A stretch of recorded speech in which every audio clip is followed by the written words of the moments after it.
Hello learners, welcome to NEET Bangla Online Offline paper code 0 এবং paper code 19 এর class হয়ে থাকে এখানে এবং তার সাথে সাথে রেগুলার বেসিসে মক টেস্ট নেওয়া হয় এবং তার পিডিএফও প্রোভাইড করা হয়। যারা আমার চ্যানেলে নতুন আছো, প্রথমবার আমার ভিডিও ভিজিট করছো, তারা অবশ্যই ভালো লাগলে সাবস্ক্রাইব করো। আজকে অনেক দিনের পরে দেখা, অনেকেই জিজ্ঞেস করেছে আমাকে টেলিগ্রামে, ম্যাম আর কি ভিডিও আসবে না, এই সেশনে আর কি আপনি আমাদের পড়াবেন না? কিন্তু নিশ্চয়ই তোমরা জানো, খবরে দেখছো যারা কলকাতার বাইরে আছো বা পশ্চিমবঙ্গের বাইরে আছো, যে কি পরিস্থিতির মধ্যে দিয়ে যাচ্ছি। তাই অনেক ইচ্ছা থাকা সত্ত্বেও এইগুলো করা যাচ্ছে না বিভিন্ন কারণে। এবং আরেকটি অন্যতম কারণ, যেহেতু 1 তারিখ থেকে ক্লাস কোর্স শুরু হতে চলেছে, তার অনেকটা লোড, অনেকটা চাপ রয়েছে। আজকের ক্লাসটি তোমরা ইতিমধ্যেই জেনে গিয়েছো থাম্বনেল থেকে, মহা ক্লাস যেটা আমি নাম দিয়েছি, অর্থাৎ 1 তারিখ থেকে আমাদের যে ক্লাস কোর্স শুরু হচ্ছে, এইটা তারই একটি পার্ট। ইউনিট 4-এ যখন হুতম প্যাঁচা নকশা পড়ানো হবে, তখন যে ক্লাসটা প্রোভাইড করা হবে তার এটা ফার্স্ট পার্ট। আমি এটা ফ্রি কোর্সে স্টুডেন্টদের জন্য এনেছি, একই সাথে এটা আবার সেখানেও পড়ানো হবে। এই হুতম প্যাঁচা নকশা বা আমার যেহেতু যেটা বৈশিষ্ট্য, প্রত্যেকটা টেক্সটকেই বা প্রত্যেকটা ইউনিটকেই আমি অনেকগুলো পার্টে ভাগ করি। এখানেও সেম করা হয়েছে। এটা প্রথম পর্ব। আশা করছি পুরো ইউটিউবেই পুরো টেক্সটটাকেই আমি পার্ট বাই পার্ট কমপ্লিট করার চেষ্টা করব। আর এর ভিডিওর যে পিডিএফটা, সেটাও তোমরা পেয়ে যাবে। হ্যাঁ, তবে ডেইলি বেসিসে আমি যে পিডিএফগুলো প্রোভাইড করতাম, যারা যোগাযোগ করতো তাদের দিতাম, সেটা হবে না হুতম প্যাঁচা নকশা, যেহেতু ইটসেলফ একটা বড় টেক্সট এবং এই একটা টেক্সটের অনেকগুলো পার্ট হবে। তাই জন্য সেই পুরো পার্টটা কমপ্লিট হওয়ার পর একটা কম্প্যাক্ট পিডিএফ দেওয়া হবে সবাইকে, যারা যারা চাইবে। এবং আজকের ক্লাসের যে গুরুত্ব, যেটা আমি বলি, আমি প্রত্যেকটা বিষয়কে প্রত্যেকটা ইউনিটে যারা আগে থেকে আছো জানো যে ভীষণ খুঁটিয়ে এখানে পড়ানো হয়। তাই ছোট্ট একটা ভিডিওতে অনেকটা সিলেবাস কমপ্লিট করে দেবো, এটা হয় না। এখানেও সেম তাই করা হবে। আর যেহেতু এটা ক্লাস কোর্সের পার্ট, যেখানে আমার ডেইলি 2 ঘন্টা 1.5 ঘন্টা করে ক্লাস নেওয়া হয়, এখানেও আমরা জানি না কতক্ষণ লাগবে, তবে মোটামুটি 40 থেকে 50টা স্লাইড আছে এবং তার সেটাকে নিয়ে আলোচনা করা, সেটাকে বোঝানো, প্রশ্নের মধ্যে মধ্যে টপিকের মধ্যে মধ্যে চলতে চলতে ভিডিওটার মধ্যে যেরকম প্রশ্ন থাকে, আমার বৈশিষ্ট্য তোমরা জানো, এই সমস্তটা কমপ্লিট করতে অনেকটা টাইম লাগতে চলেছে। তাই প্রথমেই বলবো, একদম খাতা পেন নিয়ে, আমি টেলিগ্রামে অ্যানাউন্সও করে দিয়েছিলাম, একদম টেক্সট বইটা যাদের আছে তারা সেইটা নিয়ে বসবে, বা যারা ফোনে পিডিএফটা দেখছো সমস্ত নিয়ে একসাথে নোট করতে করতে যা বলবো সেগুলো পড়তে পড়তে যাবে। এবং তার সাথে তো আবার যখন রিভাইজ করা দরকার হবে, তার জন্য তো আমার পিডিএফ আছেই। তাহলে আর সময় নষ্ট না করে শুরু করা যাক। হুতম প্যাঁচার নকশা তোমরা জানো 19বিংশ শতকের একটি গ্রন্থ, এবং তার সাল তারিখ সমস্ত কিছু তোমরা ভূমিকায় পেয়ে যাবে। আমি এখানে বঙ্কিমচন্দ্রের 2টো মন্তব্য বলতে চাই হুতম সম্বন্ধে। তিনি কি বলেছেন, বা হুতম সেই সময়কালে দাঁড়িয়ে কতটা সমালোচিত হয়েছিল, কতটা প্রশংসিত হয়েছিল, সেটা আমি একটু বলতে চাই। প্রথমে ক্যালকাটা রিভিউতে 1871-এ প্রথম বঙ্কিম লিখছেন, Hutom was one of the most successful writer in the style first introduced by Tekchand.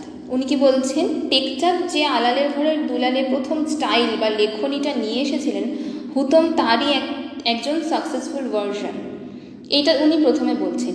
কিন্তু পরবর্তীকালে আমরা দেখব এর ভাষা নিয়ে, গদ্যের গঠন নিয়ে এই সমস্ত কিছু অনেকটাই সমালোচিত হয়েছিল। এবং ভাষা সম্বন্ধেই বঙ্কিমের একটি মন্তব্য আমরা পড়ে নেব।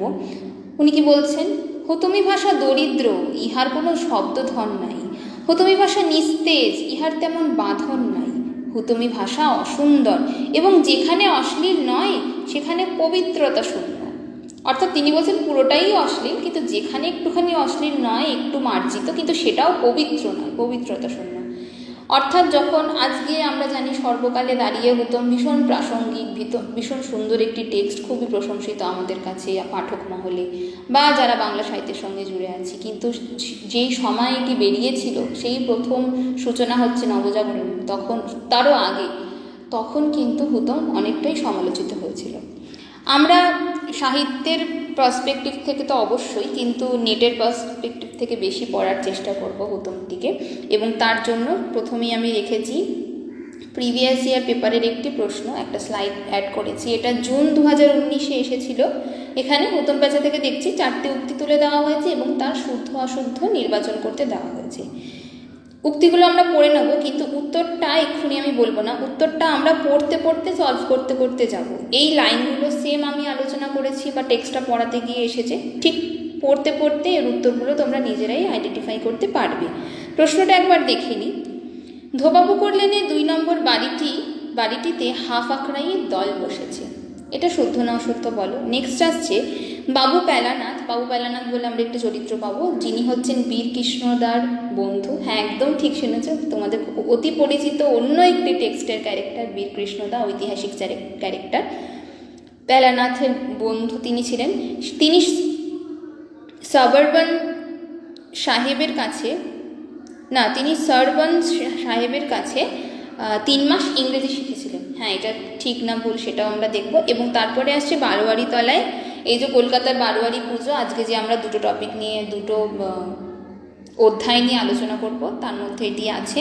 সেই বারোয়ারি তলার পাঁচালী আরম্ভের প্রথম দল মহিলা বোনের পালা ধরেছিলেন কিনা সেটা জেনে নেব। আর লাস্ট দেখব মৌতাতি বুড়োরা তেল মেখে গঙ্গা স্নানে চলেছেন। মৌতাতি বুড়োরা কি সত্যি গঙ্গা স্নানে চলেছিলেন, নাকি ভোরবেলা উঠে তারা কি করতেন সেটার পরিচয়ও আমরা পাব। তাহলে মূল টেক্সটে এবার ঢোকা যাক। প্রথমেই আসছে কলিকাতার চড়ক পার্বণ। চড়ক সম্বন্ধে যাদের আছে অভিজ্ঞতা তারা জানো, এই চড়ক কিন্তু এই একটা ফেস্টিভ্যাল প্রথমেই একদিনই শেষ হয়ে যাবে এরকম নয়, এইগুলো কিন্তু অনেক দিন ধরে চলবে। এবং তার সাথে যেগুলো অঙ্গাঙ্গিভাবে জড়িয়ে বিভিন্ন মানুষ তো বিভিন্নভাবে পার্সোনালি সেলিব্রেট করেই, কিন্তু একটা শহর বা একটা অঞ্চলে একটা গোষ্ঠীও এটাকে বড়োভাবে, যেমন দুর্গাপুজো, যেমন কি বারোয়ারি পুজো আমরা যখন করবো, দুর্গাপুজো একটা বড় কমিটি নিয়ে যেরকম রচিত হয়, অর্গানাইজ করা হয়, চড়ক পার্বণটাও কিন্তু সেরকম। এবং তার সঙ্গে অঙ্গাঙ্গিকভাবে যে উৎসবগুলো জড়িয়ে থাকে, যেমন কি গাজন, ঝাঁপ, তারও পুঙ্খানুপুঙ্খ বর্ণনা হুতম দিয়েছেন। এখানে পড়াটা শুরু করার আগে আমি একটা জিনিস বলবো, হুতম প্যাঁচার নকশাকে যারা আজকের সাথে বর্তমান তারিখের সাথে দাঁড়িয়ে রিলেট করে পড়তে পারবে তারা কোনোদিন ভুলবে না। যে প্রশ্নই যেখান থেকেই নেট ঘুরিয়ে প্রশ্ন করুক না কেন, সেটা ছবির মতো মনে থাকবে। শুধু একটু দরকার কয়েকটা ইনফরমেশন, সেগুলো নোট করে রাখো এবং আমার পিডিএফটা বারবার রিভাইজ করলে অবশ্যই সেই ইনফরমেশনগুলো মুখস্থ হয়ে যাবে। অর্থাৎ এখান থেকে 2 নাম্বার 4 নাম্বার যাই আসুক না কেন সেটা একদমই হাতছাড়া হবে না। কলকাতার চড়ক পার্বণ প্রথমেই শুরু হচ্ছে একটি টুনোয়ার টপ্পা দিয়ে, সেটা আমরা দেখে নিই। কহই টুনোয়া শহর শিখাওয়ে কোতোয়ালি। এই কোতোয়ালির কথা পরবর্তীকালে আমরা দেখি। এখানে যেহেতু আমাদের বইটি সঠিক হুতম প্যাঁচার নকশা, সেখানে আমরা দেখতে পাই যে পুলিশ স্টেশন কথাটা বলা হয়েছে, কিন্তু এর সত্যিকারের মর্মার্থ কি অর্থে এটি ব্যবহার করেছেন হুতম এখানে তিনি টেক্সটের শেষে বলেছেন। টপ্পা দিয়ে শুরু এবং প্রচুর উল্লেখ পাবো আমরা এখানে পড়তে গিয়ে টপ্পাকার টুনুয়ার পরিচয় অজ্ঞাত। আমরা পরবর্তীকালে টিকায় দেখতে পাই সেই অজ্ঞাত, এবং যেটা বললাম পুলিশ স্টেশন দিয়ে শুরু। দ্বিতীয় সংস্করণে কিন্তু উনি এটা বদলে দিয়ে করেছেন হে শারদে কোন দোষে দোষী দাসী ও চরণ তলে। প্রথম দৃশ্যেই আমরা চড়কের বর্ণনা পাই, সেটা একটু রিড করে নিই। কলকাতা শহরের চারিদিকেই ঢাকের বাজনা শোনা যাচ্ছে, চরকির পিঠ সরসর করছে, কামারেরা বান, দশলকি, ঝাঁটা, বটি ইত্যাদি প্রস্তুত করছে। সর্বাঙ্গে গয়না, পায়ে নূপুর, মাথায় জরির টুপি, কোমরে চন্দ্রহার, সিপাই পেরে ঢাকাই শাড়ি, মালকোচা করে পরা তারকেশ্বরের ছোবান, গামছা হাতে বিল্লপত্র, বাঁধা সুতা গলায়, যত ছুতোর গয়লা গন্ধ বেনে কাশারির আনন্দের সীমা নেই। আমাদের বাবুদের বাড়ি গাজন। অর্থাৎ চড়ক পার্বণের যে প্রস্তুতি দৃশ্য, অর্থাৎ বাবুর বাড়ির গাজন যে আজকে সেলিব্রেট করা হবে তার একটি দৃশ্য দিয়ে শুরু হচ্ছে। হুতম প্যাঁচার নকশা কথাটা যেহেতু বলা হয়েছে, আমরা দেখব এক একটা করে প্রসঙ্গ। আমি আমার নোটটাকে যেভাবে সাজিয়েছি, একটা করে প্রসঙ্গ দেখব আর তার অনেকগুলো উদাহরণ দেখব। যারা বলেছে যে কনফিউজ হচ্ছে পড়তে গিয়ে, যে হঠাৎ একটা গল্প শুরু হলো আবার শেষ হয়ে গেল, কি করে রিলেট করব, হুতম প্যাঁচার নকশা পড়ার প্রথম টিপসই হচ্ছে এটা, যে এখানে হুতম অনেকগুলো প্রসঙ্গ তুলে ধরেছেন, তার উদাহরণ দিতে দিতে গল্পের আকারে পুরো নকশাটাকে সাজিয়েছেন। নেক্সট দেখছি আমরা কি প্রসঙ্গ আসছে, নন্দকুমারের ফাঁসির প্রসঙ্গ। এই নন্দকুমার কে ছিলেন আমরা দেখি, মুর্শিদ কুলি খানের আমিন এবং পরে তিনি হুগলির ফৌজদারের দেওয়ান ছিলেন। তিনি সিরাজের পতনে অর্থাৎ সিরাজদৌল্লার পতনে মদত করেছিলেন। পরবর্তীকালে বর্ধমানের খাজনা আদায় বিষয় নিয়ে ওয়ারেন হেস্টিংসের সাথে তার বিরোধ ঘটে। মীর জাফরের সহযোগীও তিনি ছিলেন, কিন্তু হেস্টিংসই দলিল জালের মামলায় তাকে ফাঁসি দেন। এই নন্দকুমার, যার পিতামহ নিয়ামকের দালাল, এবং তার পরিচয় আমরা পেলাম এখানে। নেক্সট স্লাইডে দেখব এই যে গাজন হবে বা ঝাঁপ হবে, আমরা তো জানি ঝাঁপ বিষয়টি কি, একবার বলে দিই। সেখানে একটি মাচা মতো তৈরি করা হয় বাঁশের, বা একটি খুঁটি পেতে তৈরি করা হয়, এবং সেখানে যারা ঝাঁপ দেবেন, যারা হয়তো সে নিজের জীবনে হয়তো কোনো শিবত্ব বা এই সমস্ত ব্রাহ্মণত্ব এগুলোর সাথে তার হয়তো দূর কোনো সম্পর্ক নেই, কিন্তু ঝাঁপের জন্য সেই সন্ন্যাসটা গ্রহণ করে শুধু সেই পার্টিকুলার ওই গাজন বা চড়কের পার্বণটা যখন আসে। এবং সেই ঝাঁপটা তারা কোথায় দেয়, তাদের সামনে বা নিচে সেই খুঁটি থেকে, যে বাঁশের মাচা থেকে যখন তারা ঝাঁপ দেবে, তার সেখানে অনেক ধারালো অস্ত্র, বিভিন্ন জিনিস, বঁটি, কাটারি, দা, আরও এই সমস্ত ধারালো তলোয়ার সব কিছু বিছিয়ে রাখা হয় এবং সেখানে তাদেরকে ঝাঁপ দিতে হয়। সেইটা থেকে এটা মানা হয়, সে যদি সত্যি কোনো কুকর্ম না করে থাকে, এই শিষ্যত্ব গ্রহণের সময়টা, সন্ন্যাস গ্রহণের পিরিয়ডটা যতক্ষণ চলবে চড়ক পার্বণ অবধি, একটাও নিয়ম অমান্য না করে থাকে, তাহলে নিশ্চয়ই সে সেইখানে ঝাঁপ দেওয়া সত্ত্বেও সুস্থ থাকবে, সুস্থ সবলভাবে ফিরে আসবে। কিন্তু যদি দুর্ঘটনা হয় তাহলে ধরে নেওয়া হবে যে নিশ্চয়ই কোনো পাপের ভাগী। তো সেই মূল সন্ন্যাসী, যিনি কিনা কাউড়া, কিন্তু এই চড়কের পার্বণে সে শিবত্ব লাভ করল। বৈঠকখানার মেকাবি ক্লাবের, অর্থাৎ যে জমিদারের বর্ণনা এখানে পাচ্ছি, সেখানে ঘড়িতে এইভাবে প্রশ্ন আসবে বলে আমি এইভাবে পয়েন্টগুলো তুলে দিয়েছি। বৈঠকখানার মেকাবি ক্লকে 5টা বাজলো। শহরের বাবুরা 5টা বাজার সাথে সাথেই সন্ধ্যার দৃশ্য আমরা দেখছি। কি হচ্ছে, 5টা বাজার সাথে সাথেই বাবুরা ফেটিং, সেলফ ড্রাইভিং বগি এবং ব্রুহামে করে বেরিয়ে চললেন কোথায়, অবস্থা হতো ফ্রেন্ড এবং ভদ্রলোক বা মোসাহেবদের সঙ্গে নিয়ে বেড়াতে চললেন। এবং সেই বেড়ানোটা একটু উল্লেখ করে দিই, খুবই বিশেষ একটা পল্লীতে বা বিশেষ স্থানেই সন্ধ্যাবেলা করে বাবুরা যেতেন। এদিকে একদিকে তো বাবুরা চলেছেন, কিন্তু বিভিন্ন জমিদারের বাড়িতেই যেহেতু এই চড়ক পার্বণ বা গাজন বসেছে, অনেকে বেরোতে পারছেন না। তখন কি হচ্ছে, এখানে শিবের মাথা চালার একটা প্রসঙ্গ পাচ্ছি। তোমরা নিশ্চয়ই শ্রীকান্ত উপন্যাসে পড়েছো, কড়ি চালা, হাত চালা, হ্যাঁ, 3 দিনের মরাকে। এই যে ইন্দ্রনাথের যে পাঠটা আমরা পাবো অন্যদের সঙ্গে জড়িয়ে, সেখানে দেখবো যে শাহজিকে সে বলছে যে আমাকে হাত চালা শিখিয়ে দাও, কড়ি চালা শিখিয়ে দাও। এরকমই ছিল সেখানে শিবের মাথা চালা। 2-2.5 ঘন্টা ধরে বা 1-2 ঘন্টা ধরে সেটা চলল, এবং বিশ্বাস করা হয় যে আশীর্বাদ স্বরূপ ফুলটা পড়বে শিবের মাথা থেকে, বা দেবতার আশীর্বাদ স্বরূপ সেটা পড়বে। কিন্তু সেটা তো কোনো অলৌকিক ঘটনা, সেটা তো ইচ্ছাকৃত করা হয় সকলের বিশ্বাসকে বা সকলের সংস্কারকে মান্যতা দেওয়ার জন্য। কিন্তু সেই ফুল আর কিছুতেই পড়ছে না, এবং বাবু তো রেডি, সন্ধে হয়ে গেছে, তার বিশেষ সময়ে উপস্থিত হয়েছে বিশেষ জায়গায় যাওয়ার জন্য।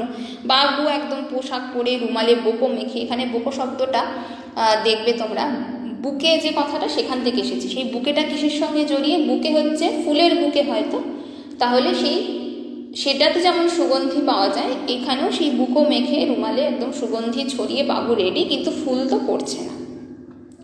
এবং ক্রমশই সেই আরও তার আড়ম্বর বাড়তে লাগলো, এবং অবশেষে পড়লো বলভদ্রেশ্বরে শিব, বারবার করে বা সবাই মিলে অনেক পরিশ্রম করে সেটা সফল হলো, বাবু বেরোতে পারলেন। এরপরে সন্ধ্যার আরও দৃশ্য তুলে ধরছেন হুতম। কি আছে, সন্ধ্যা মানেই সেখানে চলে আসছে শহর কলকাতায় বা তৎকালীন কলকাতায় কি বেল ফুল, বরফ, মালাই, এই সমস্ত কিছুই কিন্তু ওই সেই বিশেষ কর্মটির সঙ্গে জড়িয়ে। বেলফুল কোন কাজে লাগবে, আর বিভিন্ন কাজে লাগতে পারে, কিন্তু বাবুরা বেলফুল কেন কিনবেন, কারণ তারা হাতে জড়িয়ে সেই সুগন্ধি তো মেখেছেন, তার সাথেও বেলফুলের মালা হাতে জড়িয়ে যাবেন। এবং বরফ চাই তাদের পানীয়ের সঙ্গে, এবং মালাইয়েরও প্রাসঙ্গিকতা দেখতে পাচ্ছি। এছাড়া আরও সন্ধ্যার কী কী দৃশ্য, ছেলেরা বর্ণ পরিচয় পাঠ করতে বসেছে, তাহলে ক্রমগ্রন্থের উল্লেখ পাই এখান থেকে একটা প্রশ্ন, বর্ণ পরিচয়। মেছুনীরা মাছ বিক্রি করছেন, কি তাদের উক্তি, ও গামছা কাঁধে ভালো, মাছ নিবি, ও খেগড়া গুবো মিনসে চারানা দিবি, এইভাবে মাছ বিক্রির দৃশ্য আমরা দেখতে পাচ্ছি। এরপর একটা ইম্পর্টেন্ট আইনের কথা উল্লেখ হচ্ছে, এই যে যারা বাবু যে বললাম বিশেষ পানীয়ের জন্য তাদের বরফ চাই, তো সেই তার সাথেই জড়িয়ে আছে এই আবগারি আইন। কী আইন সেটা আমরা জেনে নেব। তৎকালীন আবগারি আইন যেটা করেছিল ব্রিটিশ সরকার, যে সূর্যাস্তের সাথে সাথেই সমস্ত মদের দোকান বন্ধ করতে হবে, অর্থাৎ তার আগে তুমি যত কিনে নাও বা স্টক করো, এবং তারপরে যেহেতু এটা একটা রুল বা আইনের মধ্যে পড়ছে, যারা তার মধ্যে কিনে নিল তারাই আবার সেটাকে কালোবাজারি হিসাবে বিক্রি করবে, এরপরেই আমরা দেখব। তাহলে এই আইনটি তখন ছিল, যদি এই ব্যাখ্যা করতে বলে বা শুদ্ধ অশুদ্ধর মধ্যে আসে যে আবগারি আইন কি, তাহলে কিন্তু এটা ভীষণ ইম্পর্টেন্ট। এটা ছিল আজকে ছিল, অর্থাৎ যে আমরা এতক্ষণ ধরে পড়লাম সেটা হচ্ছে শুক্রবারের বর্ণনা। হুতম বলছেন শুক্রবার শেষ হলো, তাই জন্য লিখেছি ফ্রাইডে নাইট, এইভাবেই গেল যাতে মনে থাকে, ক্যাচি হয় ওয়ার্ডগুলো। এরপরে আসছে নীলের পুজো, অর্থাৎ স্যাটারডে। তাহলে যদি তোমাদের প্রশ্ন করা হয় যে নীলের পুজো কোন দিক, ডান দিক বাঁ দিক মেলাও, কবে গাজন হয়েছে, কবে নীলের পুজো, কবে চড়ক, এই দিনগুলো দিয়ে দিল আর পরে প্রসঙ্গগুলো দিয়ে দিল, তাহলে কিন্তু মিলাতে পারবে আশা করছি। নীলের পুজো হয়েছিল শনিবার, আজকে নীলের পুজো শনিবার রাত্রিরে, শহর বড় গুলজার থাকে। আজ অমুকের গাজনতলায় চিতপুরের হরো, ওদের মাঠে সিনির বাগানে পেলা, এই শব্দগুলো কেন বলা হলো, অর্থাৎ সেখানে গিয়ে তারা এত আমোদ আহ্লাদ করবে, সেখানেই তারা ওইভাবেই মাতাল অবস্থায় পড়ে থাকবেন। খালি কালকে এবং সমস্ত মদের দোকান বন্ধ থাকা সত্ত্বেও, যেটা এক্ষুনি বললাম, সারা রাত মদ বিক্রি হবে, কিন্তু খালি পরশু দিন বা পরের দিন আমরা শুনতে পারবো যে ঘোষেদের পাতকোলেতলা থেকে বড় পেতলের বাটিটা পাওয়া যাচ্ছে না, আবার পালদের এক ধামা পেতলের বাসন চুরি গিয়েছে এবং গন্ধবেনেদের হয়েছে সর্বনাশ। অর্থাৎ এইভাবে যেটুকানি জমিদার হলেও যেটুকানি পয়সা নিয়ে বেরিয়েছিল, যেহেতু আর পাওয়া যাচ্ছে না, সন্ধ্যের পর মদের দোকান বন্ধ, যারা কালোবাজারি করে বিক্রি করছে সেইটা কেনার জন্য আর কোত্থেকে পাবে, তখন কিনা এর বাসন চুরি করে, ওর পেতলের একধামা বাসন চুরি করে, এইভাবে তারা আমোদ আহ্লাদ করেছে। নেক্সট আসছে, এরপর রাত গেল, শনিবারটা ভোরবেলার দৃশ্য পাচ্ছি। ভোরবেলার দৃশ্যের সাথে জড়িয়ে গঙ্গা স্নান, একটু আগেই দেখো তোমরা পড়লে গঙ্গা স্নান থেকে একটা প্রশ্ন এসেছিল, এখানেই কিন্তু সেটা সলভ হওয়া সম্ভব। গঙ্গা স্নানের যে দৃশ্য, সেখানে হুতম বলছেন রামের মা চলতে পারে না, ওদের বটা, অর্থাৎ গ্রামের গঙ্গা স্নানে যারা যাচ্ছে তারা এইগুলো আলোচনা করতে করতে যাচ্ছে। বিশেষত স্ত্রীরা, বিভিন্ন পরিবারের যারা স্ত্রী ভোর সূর্যোদয়ের আগেই তারা গঙ্গা স্নান সেরে বাড়ি ফিরবে, তারা এই সমস্ত পরনিন্দা পরচর্চা করতে করতে যাচ্ছে। রামের মা চলতে পারে না, ওদের বউটা বজ্জাত, মাগি যে ঝক্কি, এই সমস্ত আলোচনা করতে করতে যাচ্ছে। এছাড়াও কি পুলিশ সার্জন বেরিয়েছে, দারোগা, জমাদার, যারা কিনা গরিবের জমেরা রোদ সেরে মশমশ করে ফিরবেন, অর্থাৎ রাউন্ড দিচ্ছে তারা।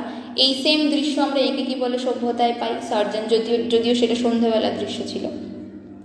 আর পাচ্ছি মেছুনিদের ঝগড়া, বদ্যিবাটির আলু, হাসনানের বেগুন, এইগুলো দেখো টিনের তলোয়ারে, কালকেই বলছিলাম, কাল না পরশু আমার চ্যানেলে, যে টিনের তলোয়ার, একে কি বলে সভ্যতা, এইগুলোর সাথে একসাথে যখন এই টেক্সটগুলো পড়বে, হুতম প্যাঁচার নকশা অনেক সোজা লাগবে। এছাড়া একটি মরকের প্রসঙ্গ পাই, উলো অঞ্চলে মরক, শহুরে কবিরাজদের কাছে সকল রকমেরই রোগে সদ্য মৃত্যুস্বর ব্যবস্থা, অর্থাৎ যখন মরক লেগেছে, মরক মানে কি, পরপর গ্রামকে গ্রাম, শহরকে শহর তো তছনছ হয়ে যাবে, মারা পড়বে সবাই, কিন্তু শহুরে কবিরাজ যারা নতুন গজিয়েছে সেই সময় তারা কি, প্রথম চিকিৎসা হচ্ছে সদ্য মৃত্যুস্বর, এক্ষুনি মারা যাবে, আর না হলে চিকিৎসার পদ্ধতি কি তারা করছে, চাণক্য শ্লোক বা দাতাকর্ণের পুঁথি পড়ে চিকিৎসা আরম্ভ করেছে। তৎকালীন দৃশ্য, তুলো পূজারী ভট্টাচার্যি কাপড় বগলে স্নানে গিয়েছেন এবং এই চলে এলো আধবুড়ো বেতরা বা বুড়ো বেতরা মর্নিং ওয়াকে বেরিয়েছেন। এখান থেকে সেই অ্যান্সারটা আমরা পেলাম। এটাও সেই গঙ্গা স্নানের দৃশ্য।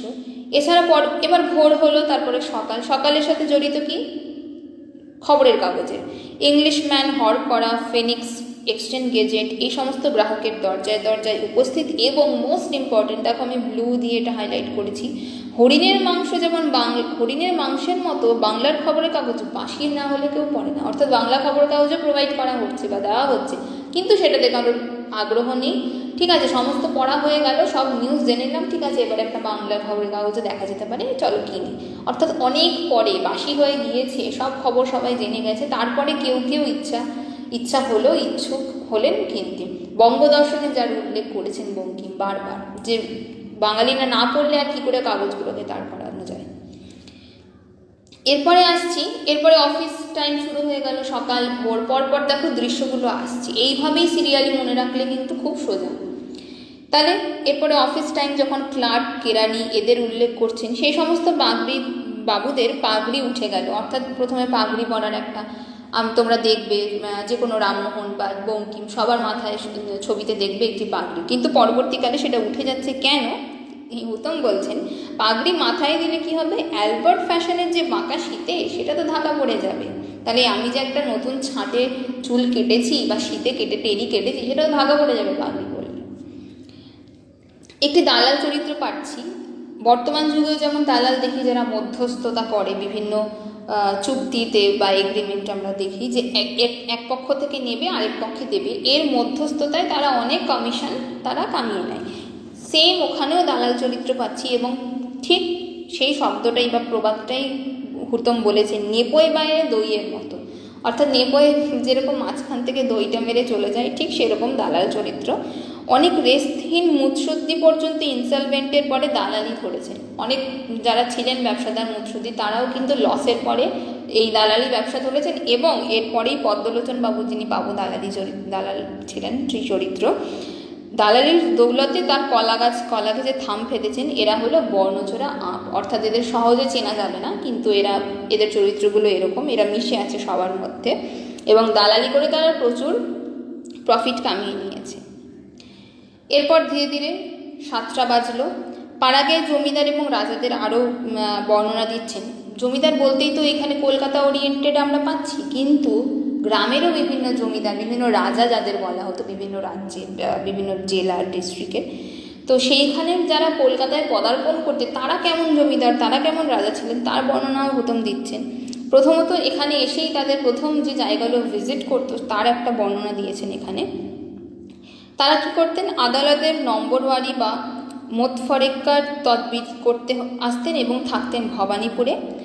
তাদের সাজ পোশাক কীরকম, বাইজানের ভেরুয়ার মতো তাদের পোশাক, গলায় মুক্তোর মালা, দেখলেই চেনা যায় বনগার শিয়াল রাজা, বুদ্ধিতে কাশ্মীরি গাধার বেহত্ত, এবং বিভিন্ন সেই বিশেষ পল্লী বা বিভিন্ন বাইজিপাড়ায় তাদের মানে কলকাতার হয়তো দর্শনীয় স্থান কিছু আছে সেগুলো তো ভিজিট করতেন তারা, কিন্তু এই দুটো জায়গায় যেতে কিছুতেই ভুলতেন না। এরপরে আসছে রোববার, পালা পার্বণ বিসর্জন আর স্নানযাত্রায়, এবং এরপরে আসছে রোববার, কথাটা ভুল বললাম, এবং এই সমস্ত তো তারা করতেন সারা সপ্তাহ ধরে। আর রোববারে কী করতেন, পালা পার্বণ বিসর্জন আর স্নানযাত্রায় সেজে গুজে বের হতেন, এই হচ্ছে তাদের কাজ ছিল যারা বাইরে থেকে আসত। এরপরে একটি জাহাজ ঘাটার দৃশ্য পাচ্ছি আমরা। জাহাজ ঘাটার দৃশ্য, সাতপুকুরের বাগান, এশিয়াটিক সোসাইটি, বালি ব্রিজ, বাগবাজারের খালের কোলের দরজা, এগুলো একটি ঐতিহাসিকতা আছে, মানে ঐতিহাসিক মূল্য আছে, যেগুলো হুতমের আমরা টেক্সটে পাচ্ছি। দু ধরনের কেতাব বাবুর কথা হুতম উল্লেখ করেছেন এবং তাকে দুটো ভাগে ভাগ করেছেন। এক হচ্ছে উঁচু কেতা সাহেবের গোবরের বটস, আর এক হচ্ছে ফিরিঙ্গির জঘন্য প্রতিরূপ। এই ফিরিঙ্গির জঘন্য প্রতিরূপ যারা সত্যি সত্যি উঁচু কেতা সাহেব অর্থাৎ শিখেছেন, যারা আদব কায়দা ইংরেজি পড়া, তাদের ভাষা, তাদের শিক্ষা সব কিছু অ্যাডপ্ট করেছেন, তারা তো ঠিক আছে, হওয়ার চেষ্টা করেছেন, কিন্তু যারা শুধু নকল করেছেন, অনুকরণ করার চেষ্টা করেছে, সেই জঘন্য প্রতিরূপের ভাগটাই বেশি, যেটা আমরা একই বলে সভ্যতাতেও দেখি, নকল করতে গেলে যে কী অবস্থা হয়। এবং তার একটি উদাহরণও পাচ্ছি, চরিত্র বা হুতম দিচ্ছেন বাগাম্বর মিত্র। কিছু বাবু ছিল ছলনার, এবং এই সমস্ত যারা আসতো বাইরে থেকে বা পরবর্তীকালে বাবু, এই সমস্ত তৎকালীন এই যে চরিত্রগুলো আমরা পাচ্ছি একটি একটি করে, দালাল চরিত্র হোক বা যে কোনো চরিত্র, এই সমস্ত ছলনার শিকার হতো তারা এখানে এসে, এবং শেষ অবধি কি ऐसे দিন নেই रहेगा, এটা সান্ত্বনা দিত নিজেদের যে কোনোদিন পরিবর্তন হবে, তারা তো মর্মে মর্মে মরে যেত এই সমস্ত ছলনার শিকার হয়ে, এবং শেষ পর্যন্ত নিজেদের সান্ত্বনা দিয়ে বলতো ऐसा दिन नहीं रहेगा, এরকম হুমকি তো আংটি অঙ্গুলে পড়েছে। সান্ত্বনা বাক্য। চিতপুরের রাস্তার বর্ণনা দিচ্ছেন হুতম। মেঘ করলেই কাদা, বৃষ্টি করলে কাদা হয় আমরা জানি, কিন্তু চিতপুরের রাস্তার এতটাই খারাপ দশা, তিনি বলছেন মেঘ করছে বৃষ্টি হয়নি, মেঘ করা দেখেই কাদা জমে যাচ্ছে। শিবের গাজন প্রসঙ্গে লেখক বলছেন ভোলা বোম ভোলা বড় রঙ্গিলা ল্যাংটা ত্রিপুরারি শিরে জটাধারী ভোলার গলে দোলে হাড়ের মালা। ভজন প্রসঙ্গ শিবের গাজনে এই সমস্ত পেয়েছি আমরা। এই লাইনটা তুলে দিলে যদি বলে কোন ইয়ে থেকে নেওয়া হয়েছে গাজন প্রসঙ্গ, তো এরপরেও আমরা অনেকগুলো টপিকে পাবো, তাহলে গুলিয়ে যাওয়ার মানে অবকাশ আছে, তাহলে তখন আইডেন্টিফাই করতে হবে চরক পার্বণ থেকে পেয়েছি। আজ বৎসরের শেষ দিন, অর্থাৎ এই গাজন শেষ হলো, ঝাঁপ শেষ হলো, আজকে চড়কের দিন, আজকে বৎসরের শেষ দিন। আর আমাদের এখানে যেমন গাজন ঝাঁপ এইভাবে করা হয়, ইংরেজরা কীরকম নিউ ইয়ার পালন করতেন সেটা গৌতম বলছেন যে ইংরেজরা নিউ ইয়ারের বড় আমোদ করেন, আগামীকে অর্থাৎ নববর্ষকে দাঁড়াগুয়া দিয়ে বরণ করে নেন এবং নেশার খোয়ারির সঙ্গে পুরনোকে বিদায় করেন। অর্থাৎ ড্রিঙ্ক করতে করতে তাদের 12টা পের হয়ে গেল, কোনো হুঁশ রইল না কখন 31 ডিসেম্বর গিয়ে 1 জানুয়ারি চলে এসেছে। আজকে চড়ক, অর্থাৎ বছরের শেষ দিন যেটা বললাম, আজ চড়ক। চড়কের দিন কি হবে, একটা বড় ধুমধামের বিষয়। ব্রাহ্ম সমাজে একক মেয়ে বা দ্বিতীয়াম উপাসনা করা হবে এবং জনৈক জমিদার বিধবা বিবাহে যাওয়ার জন্য প্রায়শ্চিত্ত করবেন। অর্থাৎ প্রথম বছর শুরু হয়েছে চড়কে, পুরনো বছরের সমস্ত পাপ অপরাধ যা আছে সব বিসর্জন দেবে, প্রায়শ্চিত্ত করবে। কি না ব্রাহ্ম সমাজে যুক্ত হয়ে হয়তো মুখে বা দেখানোর জন্য হয়তো বিধবা বিবাহ সতীদাহ এইগুলোকে সাপোর্ট করছে, সতীদাহ রথকে সাপোর্ট করছে, কিন্তু মনে মনে তো আর সেই গোড়ামিটা যায়নি তখনও, সেই সময় কালটাই এমন ছিল। আজকের যুগে দাঁড়িয়েও আমরা তো দেখতে পারি মুখে অনেকেই অনেক কিছু বলে, কিন্তু এগুলো তো আমরা সবাই জেনে নিই। ঠিক সেম দেখো, কিছুই বদলায়নি। এটা 19বিংশ শতকের 1860-1862 গ্রন্থ, আর কোথায় আজকে আমরা 2020-তে আছি, কিচ্ছুটি চেঞ্জ হয়নি এখনো পর্যন্ত, এই সেম এখনো আমরা দেখি। এবং মনে মনে কি তারা প্রায়শ্চিত্ত করছেন ঘরের কোণে বসে, কেননা বিধবা বিবাহে যোগ দিয়েছিলেন।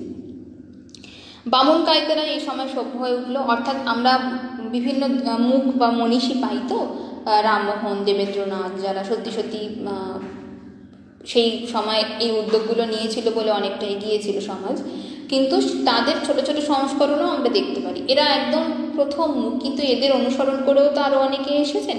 তো সেই সমস্ত হুতম বলছেন যে বামুন কায়েতেরাও সভ্য হয়ে উঠলে, এবং ছোট জাতের মধ্যে কিছু কিছু second Rammohan, second Debendranath, Vidyasagar the second, Keshab Sen, এই সমস্ত গজালো। কলকাতার আমোদ শিগগিরই ফুরায় না। মোস্ট ইম্পর্টেন্ট বা খুব প্রাসঙ্গিক, কলকাতার আমোদ সত্যিই ফুরায় না। বারোয়ারি পুজোর প্রতিমা 12 দিন ফেলা হয় না। ঠিক সেম দেখো, যে ষষ্ঠীর দিনে আমরা বলি না চক্ষুদান, কিন্তু চতুর্থী থেকেই আজকাল কেন বহু বছর ধরে লাইন পড়ে পুজোর, এবং দশমী চলে গেল, একাদশী দ্বাদশী এখনও বড় বড় ক্লাবে এখনও বাকি আছে। ঠিক সেম হুতমের সময়ে, অর্থাৎ সেই 200 বছর আগে আমরা একই দেখছি, 12 দিন অবধি প্রতিমা ফেলা হচ্ছে না। এবং হুতম লাস্ট বলছেন, পাঠক, চড়কের যথাকিঞ্চিত নকশার সঙ্গে কলকাতার বর্তমান সমাজের ইনসাইট জানলে ক্রমেও বহুজ্ঞতার বৃদ্ধি হবে, এবং তাতেই প্রথমে তিনি কোট করেছিলেন, বা আমি কোট করেছি, হুতম বলছেন, শহর শিখায়ে কোতোয়ালি। ভীষণ সুন্দর, আমি মনে করি যে এত ভালো করে, এত ক্রিস্পি, এত সুন্দর মচমচে একটা নকশা মানে তুলে ধরেছেন। এটা সত্যি আরেকবার রিড করলেই কিন্তু এই প্রসঙ্গগুলো, এই দৃশ্যগুলো মনে করলেই মনে রাখা খুব সোজা। দেখো, তার জন্য আমি যেটা আমার বৈশিষ্ট্য, 10টা করে প্রশ্ন দিয়ে দিয়েছি, এগুলো নিজেরাই সলভ করতে পারবে, আমি শুধু রিড করে দিচ্ছি, এর আনসারও আছে সাথে সাথে।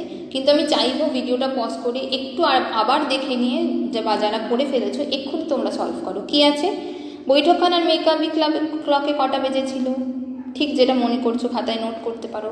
এরা বর্ণচোরা আম, কাদের কথা বলা হয়েছে। নীল পুজো কোন বারে হয়েছিল, ঠিক আমি বলেছি একটু আগে। কাদের এক ধামা পিতলের বাসন চুরি গেছে। কোন আইনের দ্বারা সন্ধ্যায় মদের দোকান বন্ধ রাখা হতো। নেক্সট আসছে, বেলফুল বরফের সাথে আর কি বিক্রি হতো, ফেরির কথা আমরা এখানে পাই। কোন অঞ্চলে মড়কের উল্লেখ আছে। শহুরে কবরেজরা কী কী বই পড়ে চিকিৎসা করতেন, আর পাগড়ি মাথায় দেওয়া কেন উঠে গেল। আর লাস্ট হচ্ছে চড়কের দিন জমিদারের কিসের প্রায়শ্চিত্ত, এটা এক্ষুনি বললে কিসের প্রায়শ্চিত্ত করতে। এর উত্তরগুলো সাথে সাথে তোমরা পেয়ে যাবে পরের স্লাইডে, কিন্তু আমি চাইবো যে তোমরা নিজেরা করো এটা সলভ, তারপরে উত্তরটা মিলিয়ে দিও। নেক্সট চ্যাপ্টার আসছে বারোয়ারি পুজো।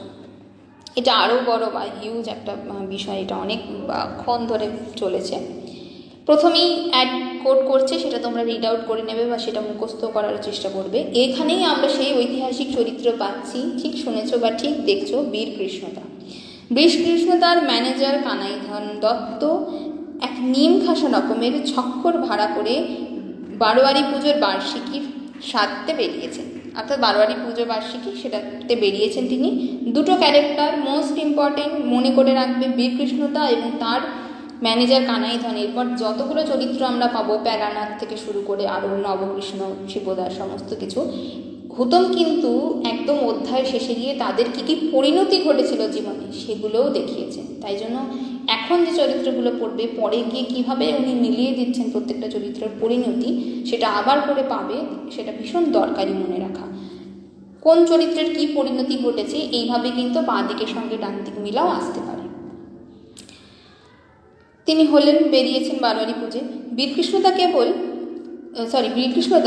কেবল চাঁদ দায়ের পুষ্যপুত্র। বীরকৃষ্ণদার তার পিতার নাম বা পুষ্যপুত্র তিনি কার ছিলেন সেটা এখানে দেওয়া হলো।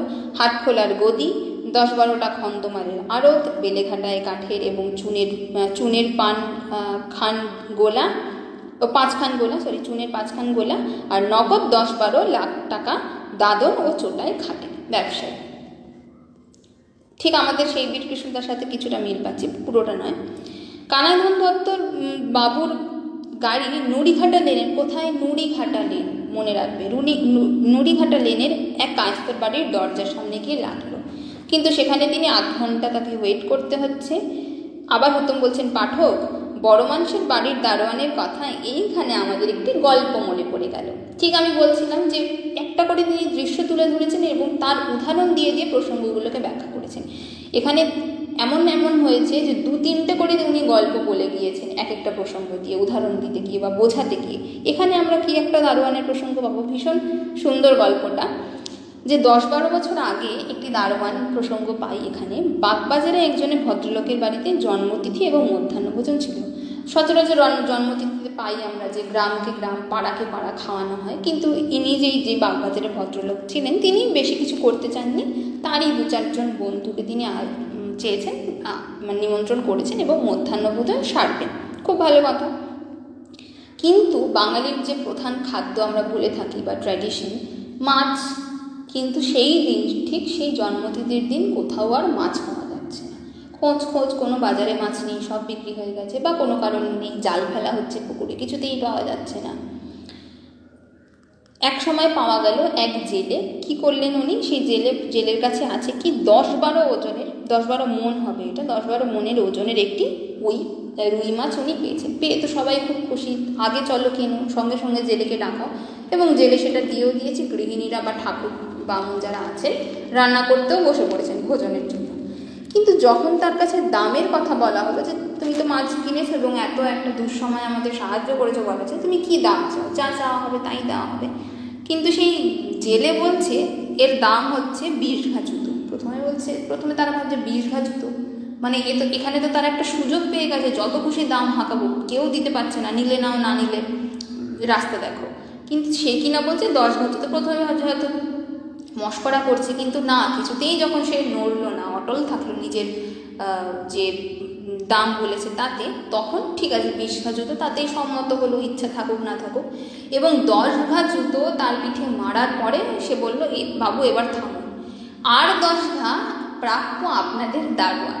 এই মানে এত সুন্দর গল্পটা, যে 10 ঘা সে নিজে খেলো, পিঠ পেতে নিল, একদম অম্লান বদনে 10 ঘা তাকে মারা হলো, এবং বললেন, বাবু আর 10 ঘা কিন্তু আমার আরেকটি অংশীদার আছে তার, এবং সেই অংশীদারটি হচ্ছে আপনাদের বাড়ির গেটের দারোয়ান। কেন এটা করেছে সে? দারোয়ান যখন তাকে জেলে যে ঢুকছে, খোঁজ পেয়ে যে আমি তাহলে আজকে বিক্রি করে আজকে অনেক পয়সা কামাবো, কোথাও যখন মাছ নেই, তখন দারোয়ান বলেছে তোমাকে ঢুকতে দেবো একটাই শর্তে, যখন তুমি এর 50% শেয়ার আমাকে দেবে। তাহলে এই বুদ্ধি সে খাটিয়েছে যে 20 ঘা জুতো আমাকে দিন, আমাকে 10 ঘা, আর আপনাদের দারোয়ানকে 10 ঘা। বড় মানুষের এই উপন্যাসটি মনে রাখবেন, হুতম বলছেন। 20 বছর পূর্বে কলকাতার বারোয়ারি চাঁদা সাদারা প্রায় দ্বিতীয় অষ্টমের পেয়াদার মতো ব্রহ্মদত্ত জমির খাজনা সাদার মতো লোকের উনুনে পা দিয়ে টাকা আদায় করতেন। মোস্ট ইম্পর্টেন্ট, আমি যদিও এটা হাইলাইট করিনি, কিন্তু এটা গল্পের মতো মনে রাখবে।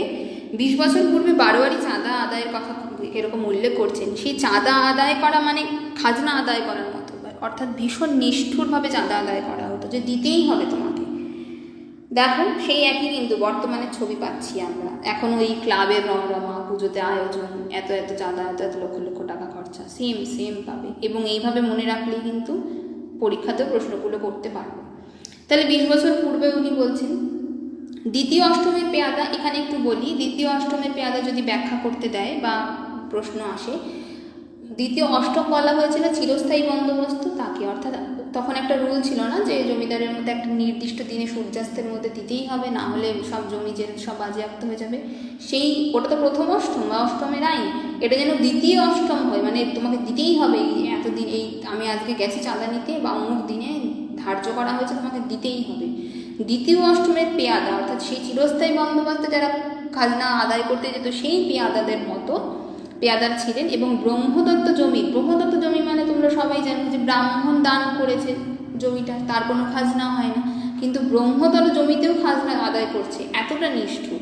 অর্থাৎ দ্বিতীয় অষ্টমের পেয়াদা ছিলেন মানে যারা চাঁদা আদায় করতেন, ব্রহ্মদত্ত জমির খাজনা সাদার মতো লোকের উনুনে পা দেওয়া। আরেকটা ইম্পর্টেন্ট লাইন, লোকের উনুনে পা দেওয়ার কথাটার অর্থ কি? অর্থাৎ উনুনে পা দিয়ে রেখেছে। উনুন আমরা জানি যেখানে আমাদের বা সমস্ত রান্না, পাক ইত্যাদি ব্যঞ্জন হবে, উনুনে পা দিয়ে রেখেছে কি, যে যদি দাও চাঁদাটা তাহলে ঠিক আছে আমরা চলে যাব, উনুন ঠিক থাকবে, কিন্তু যদি না দাও এক্ষুনি উনুনটা ভেঙে দেবো। উনুনে পা দিয়ে টাকা আদায় করা, তখন বাধ্য হয়ে দিতেই হতো। অর্থাৎ তিনটে জিনিস এখানে উল্লেখ করা হলো, দ্বিতীয় অষ্টম পেয়াদা এবং ব্রহ্মদত্ত জমির খাজনা এবং উনুনে পা দেওয়া। তো তিনটেই ইম্পর্টেন্ট, মনে রাখবে। এইভাবে নিষ্ঠুরভাবে খাজনা আদায় করা হতো। কিন্তু তার মধ্যেও বিভিন্ন বাবু যেভাবেই হোক পাশ কাটিয়ে যাওয়ার চেষ্টা করতেন এবং কম কম টাকাও দিতেন। তার একটি উদাহরণ, আরেক বাবু, এটা একটা গেল বারোয়ারি পুজোর খাজনা আদায়, আরেকটা উদাহরণ দিচ্ছেন বা আরেকটা প্রসঙ্গ। আরেক দল বারোয়ারি পুজোর অধ্যক্ষ শহরের সিংবাবুদের বাড়িতে উপস্থিত হয়েছে, কিন্তু সিংবাবু মাত্র 10 টাকায়, বা তখনকার দিনে 10 টাকা অবশ্য অনেকটা, 10 টাকা অধ্যক্ষকে 10 টাকা দিয়েছিলেন। একবার শান্তিপুরওয়ালা, দেখো কতগুলো আসছে প্রসঙ্গ। একবার শান্তিপুরওয়ালার 5 লক্ষ টাকা খরচ করে, 5 লক্ষ সেই তারিখে দাঁড়িয়ে 5 লক্ষ টাকা খরচ করে বারোয়ারি পুজো করেছিলেন। 7 বছর ধরে তার উদ্যোগ চলেছিল। প্রতিমা হয়েছিল 60 হাত উঁচু এবং শেষে পুতুল কেটে কেটে বিসর্জন দেওয়া হয়েছিল। এখানে আমি গ্রিন দিয়ে হাইলাইট করেছি, এই লাইনটা আমার এত ভালো লেগেছে। দেখো হুতম কিন্তু প্রতিমা বা মা দুর্গা বলছেন না, বলছেন পুতুল। ওই পুতুলটাকে কেটে কেটে বিসর্জন দেওয়া হয়েছে। এত এই যে বিলাসী জমিদার, কোনো দরকার নেই তো এই সমস্ত করার, শুধুই আমি আরো বড় জমিদার, আমার ঠাট বেশি, এটার কম্পিটিশন চলেছে। শেষে সবাই সর্বশান্ত হয়ে গিয়েছে ব্রিটিশ আসার পর, যার জন্য এই লাগামগুলো প্রথম থেকে টানেনি বলে এতটা বহুলতা ছিল তাদের জীবনে। তো কি করছে, 60 হাত উঁচু প্রতিমা, কোনো দরকার নেই, এবং শেষ পর্যন্ত কি সেটা ওয়েস্ট। শেষে পুতুলগুলোকে, কারণ অতটা বড় প্রতিমা কখনোই মণ্ডপ থেকে গঙ্গাতে নিয়ে যাওয়া যাবে না বিসর্জন দিতে, কিসে করে নিয়ে যাবে, শেষ পর্যন্ত ধর মুন্ড সব আলাদা আলাদা করে কেটে কেটে হাত পা এইভাবে বিসর্জন দিতে হলো। তাই গুপ্তি পড়া, এবং এটাকেও বলছে যেহেতু সংস্কার আছে, কুসংস্কার আছে, বলছে সেটাতে তো এটা নিশ্চয়ই কেউ পাপ করেছে, তার এটা একটা ফল। কে সেই বলছে বা এর জন্য কি করতে হবে, মার যে অপঘাতে মৃত্যু হলো, কি ফানি বা কি হাস্যকর। দেখো যে প্রথমত তো একটা পুতুল বানানো হয়েছে, সেটাকে পূজা অর্চনা, তারপরে বিসর্জন, এবং সেখানে কি বলা হচ্ছে যে মার অপঘাতে মৃত্যু। যদি ঈশ্বরই হবে, যদি মানবে দুর্গা, তাহলে তার মৃত্যু কি ঘটতে পারে? অর্থাৎ কিরকম কনফ্লিক্ট, যে গুপ্তিপাড়াওয়ালারা বলছেন মার অপঘাতে মৃত্যু ঘটেছে, তার জন্য সেই উপলক্ষে, এটা উৎপল হয়ে গেছে, সেই উপলক্ষে গণেশের গলায় কাছা বেঁধে বারোয়ারি পুজো করলেন। আবার আরেকটা গণেশের, মানে এই যে হয়েছে যে মার অপঘাতে মৃত্যু হয়েছে, তার জন্য গণেশকে তার কাছা পরে গলায় কাছা দিয়ে আবার একটা পুজোর আয়োজন করা হলো। তৎকালীন নকশা দেখো, মানে কি কি দৃশ্য তুলে ধরেছেন হুতম। এবং আবার বলছেন উত্তম পাঠক, নবাবী আমল শীতকালে সূর্যের মতো অস্ত গেল। এইভাবে যে জমিদাররা ছিলেন, রাজারা ছিলেন বিভিন্ন জায়গার, ধীরে ধীরে তাদের অস্ত যাওয়ার সময় হলো। কারা কারা? কৃষ্ণচন্দ্র, রাজবল্লভ, মানসিংহ, নন্দকুমার, জগৎ শেঠ প্রভৃতি বড় বড় ঘর উৎসন্ন গেল। উৎসন্ন যাবে, এই ধরনের বিলাসিতার যে আমরা প্রসঙ্গ পাচ্ছি। আর সাথে সাথে কি হলো? হাফ আখড়াই, ফুল আখড়াই, পাঁচালী যাত্রার দলের জন্মগ্রহণ হলো।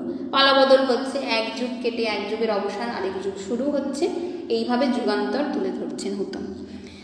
এরপরে আমরা এই হাফ আখড়াই, ফুল আখড়াই, কীর্তন, কবি গান, পক্ষী দল, এইগুলোর বড় বড় উদাহরণ বা উল্লেখ আমরা পাবো বা আলোচনা পাবো এর পরবর্তী স্লাইডগুলোতে। ধোপাপুকুর লেনের 2 নম্বর বাড়ি, এই দেখো ধোপাপুকুর লেনে 2 নম্বর বাড়ি, এক্ষুনি বললাম সলভ করতে করতে যেতে পারবে। ধোপাপুকুর লেনে 2 নম্বর বাড়িতে হাফরাকে দেয়, অর্থাৎ ওই প্রশ্নের যে উত্তরটা ছিল সেটা শুদ্ধ। বীরকৃষ্ণ বাবু বগি চড়িয়ে প্রত্যহ আড্ডায় আসতে থাকলেন। ঢাকায় বীরকৃষ্ণ বাবুর, চকবাজারের পেলানাথ বাবু, দলপতি বাবুরা এবং 2 গাইয়ে ওস্তাদরা উপস্থিত হলেন, ওই দলে যোগ দিতে লাগলেন। কিন্তু পেলাবাবু কিছুতেই দেরি করছেন আসতে, অর্থাৎ প্রতিদিনই যেতেন সেই মজলিসে, কিন্তু একদিন পেলাবাবু আসতে দেরি হচ্ছেন। কিন্তু পেলাবাবু একজন গণ্যমান্য ব্যক্তি, তাদের বা বন্ধুর মধ্যে পড়ে, তো অনেকে ওয়েট করছে, কিন্তু একজন বিরক্ত হচ্ছেন। এখানে ধরতদোয়ার গোবিন্দবাবু, তিনি বিরক্ত হয়ে কী করছেন? শেষে বিরক্তি শুনে মলালে বদিয়া ঝিকুর টপ্পা ধরেছেন।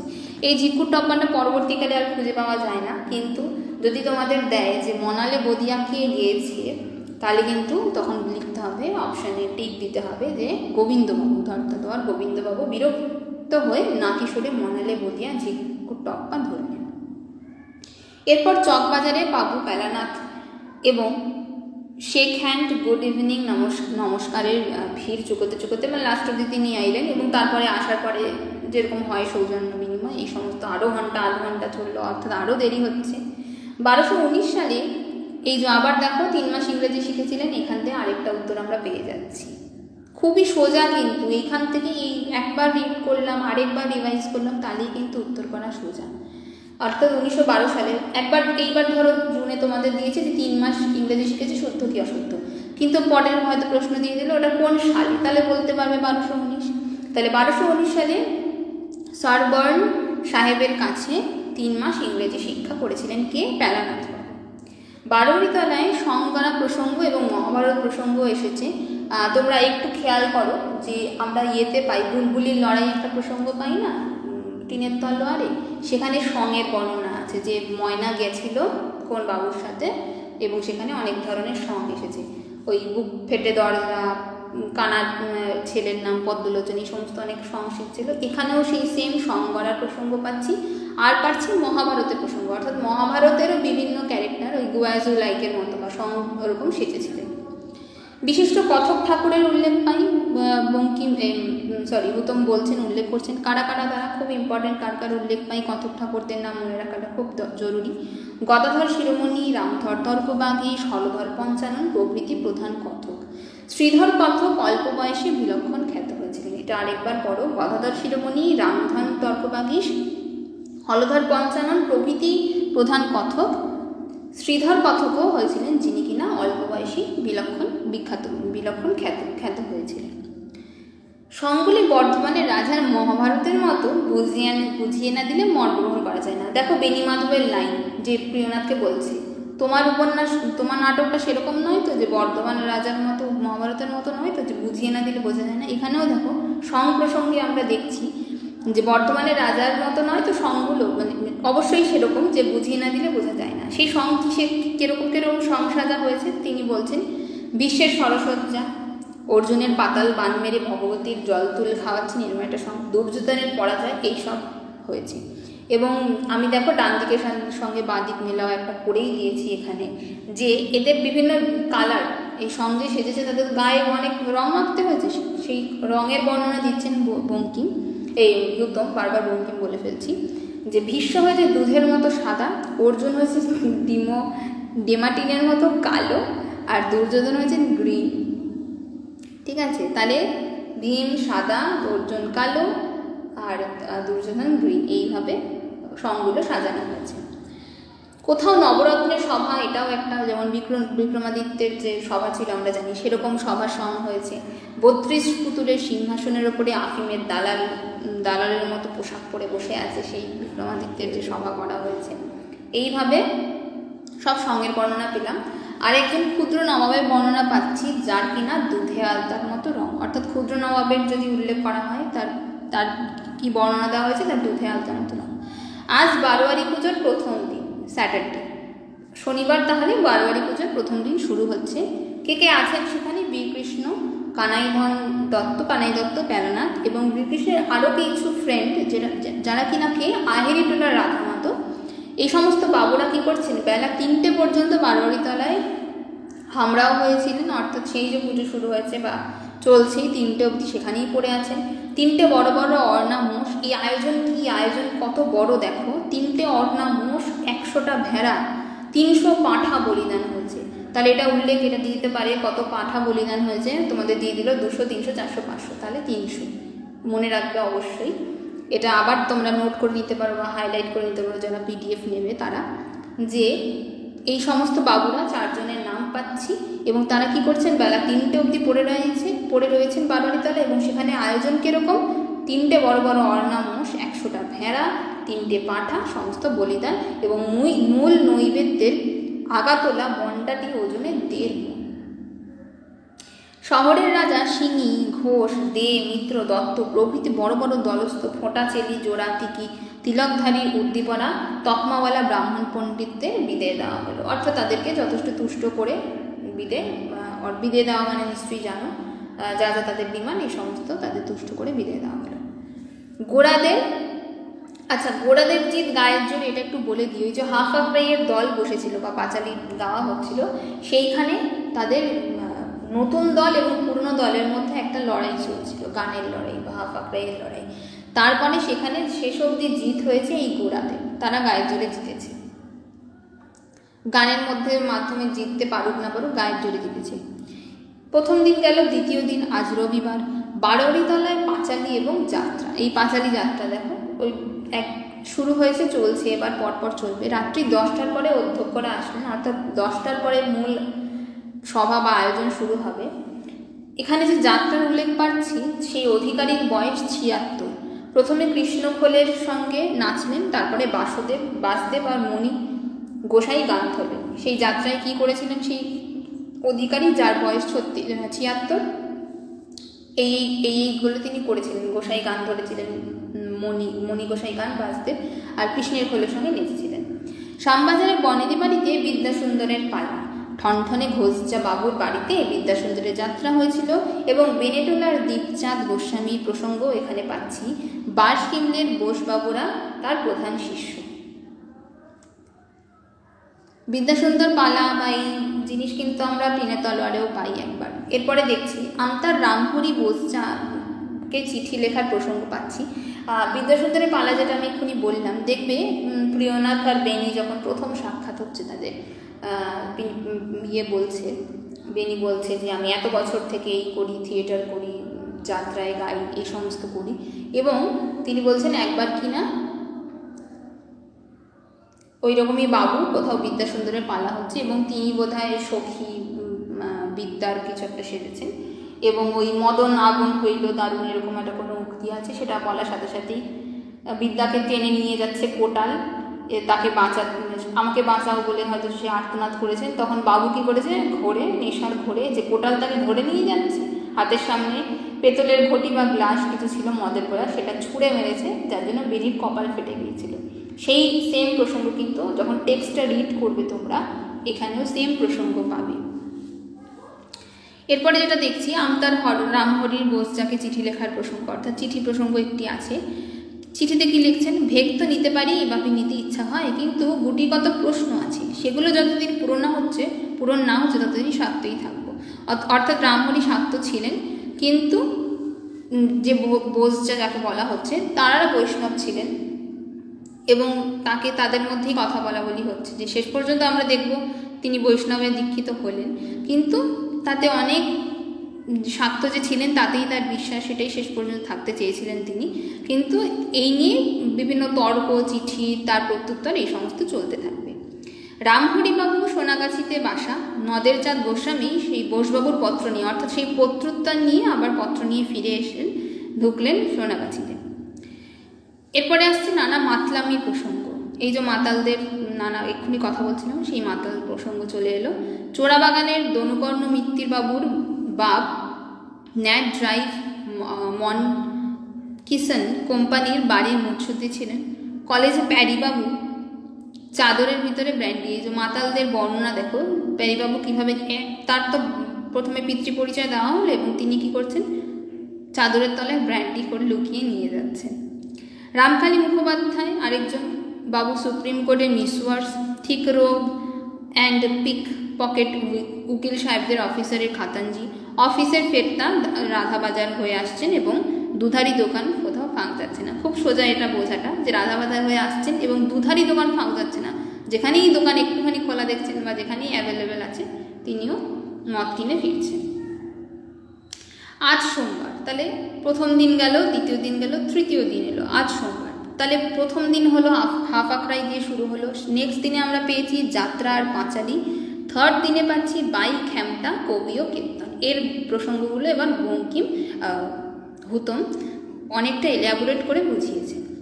প্যালানাথ বাবুর হীরের ওয়াচ, এটা আমি বলেছি, তার প্যালানাথের যদি কোনো বৈশিষ্ট্য বা এরকম উল্লেখ করা হয় সেখানে উত্তর যখন করবে তোমরা এটা মাথায় রাখবে যে প্যালানাথ হীরের ওয়াচ কার ছিল, প্যালানাথের। বাইজি নাচের মজলিস চূড়ান্ত করে সাজানো হয়েছে। গোপাল মল্লিকের ছেলে ও রাজা বেজেন্দারের কুকুরের বিয়ের মজলিস এর কাছে কোথায় লাগে। এই যে বাইজি নাচ যে বর্ণনা দেওয়া হচ্ছে, অর্থাৎ গোপাল মল্লিকের ছেলে আর যে বেজেন্দারের কুকুরের বিয়ের একবার মজলিস হয়েছিল সেটা এর সামনে কোথায় লাগে, অর্থাৎ বাইজি নাচ এত বড় করে আড়ম্বর করে সাজানো হয়েছে। বাবুর একজন মোসাহেব, বড়বাজারের পচ্চু বাবু, তুলোর ও পিসকুট্টের দালাল, বিস্তর টাকা। আরেক মোসাহেব আছেন, এই প্যালানাথেরই পরপর বলা হচ্ছে। আরেক মোসাহেবকে হীরালাল রাজা অঞ্জনারঞ্জন দেব বাহাদুরকে নিয়ে মজলিসে এলেন। দুজন মোসাহেবের উল্লেখ পেলাম। রাত 2টোয় খ্যামটা শেষ হলো। বাইজি নাচের প্রসঙ্গ পেলাম, শেষে আসছে খ্যামটা। সেই খ্যামটা চললো কোথায়, রাত 2টো অবধি, 2টো পর্যন্ত সেটা চললো এবং শেষ হলো। এরপরে কবিগান প্রসঙ্গ। কবিগান কি, রাজা নবকৃষ্ণ বাড়ির বড় পেট্রন ছিলেন। ইংল্যান্ডের কুইন এলিজাবেথের আমলে যেরকম বড় বড় কবি আর গ্রন্থকার জন্মেছিলেন, ঠিক সেরকম সেই আমলে রাম বসু, হরু ঠাকুর হবে এটা, রামপ্রসাদ ঠাকুর, জগা প্রভৃতি বড় বড় কবিয়ালাদের জন্ম হয়। প্রত্যেকটি কিন্তু ঐতিহাসিক চরিত্র। শিবচন্দ্র ঠাকুর, যিনি কিনা পক্ষী দলের স্রষ্টা, নবকৃষ্ণের ফ্রেন্ড ছিলেন, মানে বন্ধু ছিলেন। পরবর্তীকালে যদিও পক্ষী দলের অতটা পাই না, আমরা উল্লেখ পাই না কোথাও বা চিহ্ন দেখতে পাই না। তিনি বাগবাজারের রিফরমেশনে রামমোহনের সমতুল্য, তাই জন্য এটা উল্লেখ করেছি। এই শিবচন্দ্র ঠাকুর কেন ইম্পর্টেন্ট, পক্ষী দলের স্রষ্টা আর বাগবাজার রিফরমেশনে রামমোহনের সমতুল্য। বাবুরা সারাদিন ঘুমাতেন, অর্থাৎ সেই সময়কার একটা দিনচর্যা তুলে ধরছেন হুতম, যে বাবুরা সারাদিন ঘুমাতেন এবং তারপরে উঠে সন্ধ্যাবেলায় কাজ করতেন বা তারপরে বাকি দিনটায় কাজ করতেন। ক্রমে রামমোহন রায়, গোপীমোহন দেব, গোপীমোহন ঠাকুর, দ্বারিকানাথ ঠাকুর, জয়কৃষ্ণ সিংহের আমল ধীরে ধীরে বিদায় হলো, অর্থাৎ আরেকটা যুগ পরিবর্তন ঘটছে। যুগ অর্থে সত্যিই যুগ না, যুগ কথাটাকে আমি যেহেতু এই ব্যক্তিগুলোর সাথে জড়িয়ে আছে সেই জন্য বলছি, অর্থাৎ আরেকটা সময়ের বা আরেকটা পিরিয়ডের অবসান হচ্ছে, অন্তর্ধান হলো ধীরে ধীরে। এবং নতুন যুগে কি দেখছি, প্রথম খবরের কাগজ প্রকাশিত হলো, কি, সমাচার চন্দ্রিকা, এটাও ইম্পর্টেন্ট। ব্রাহ্ম সমাজ স্থাপিত হলো, কি কি হচ্ছে একসাথে সাথে, সমাচার চন্দ্রিকা আসছে, ব্রাহ্ম সমাজ স্থাপিত হচ্ছে, বিপক্ষে ধর্মসভা, অর্থাৎ ব্রাহ্ম সমাজকে ডিফেন্ড করতে হবে, তাহলে আবার ধর্মসভাও বসলো। রাজা রাজনারায়ণ কায়স্থদের পৈতে দিতে লাগলেন, সতীদাহ উঠে গেল, হিন্দু কলেজ প্রতিষ্ঠা হলো, হেয়ার সাহেব প্রকাশ করলেন, বাঙালির চোখ খুলে গেল। এখানে প্রত্যেকটা পয়েন্ট ইম্পর্টেন্ট, আরেকবার রিড করে নেবে। সমাচার চন্দ্রিকা, ব্রাহ্ম সমাজ, ধর্মসভা, রাজনারায়ণ যারা পৈতে দিতে শুরু করলো, অর্থাৎ নিজেদের দলে ভারী করতে হবে যারা ধর্মসভা করেছে, সতীদাহ উঠে গেল, হিন্দু কলেজ এবং হেয়ার সাহেব, ও লাস্টে বাঙালির চোখ খুলে গেল। ভালকোর জগা এবং নিমতে রামা ঢোলে মহিমান্য স্তব, গঙ্গা বন্দনা, ভেটকি মাছের 3খানা কাঁটা, অগ্রদ্বীপের গোপীনাথ, যাবি তো যা ছুটে ছুটে যা প্রভৃতি বোল বাজাতে লাগলো। কবিওয়ালা বিষমের ঘোরে পঞ্চস্বর, মানে পঞ্চম স্বরে আরও 4 গুণ জোরে কবিওয়ালারা গান ধরলেন। কি গান ধরলেন? এই আমি এটা স্ক্রিনশট তুলেই দিয়ে দিয়েছি বা বইয়ের ছবি তুলেই দিয়ে দিয়েছি। চিতেন আস্তাই মহড়া, এটা প্রত্যেকটা পড়ে নেবে। অর্থাৎ এরা যে গান গেয়েছিল পঞ্চম সুরে তার উত্তর দিয়েছিলেন এইভাবে। জগা এবং নিমতের রামা যে এই সমস্ত স্তব করেছিল বা তিনি গান গেয়েছিল, বোল বাজাতে লেগেছিল, কবিওয়ালারা তার বিষম স্বরে অর্থাৎ পঞ্চমের 4 গুণ স্বরে আরও গান ধরেছিলেন এই কটা। নেক্সট আমরা কি দেখছি?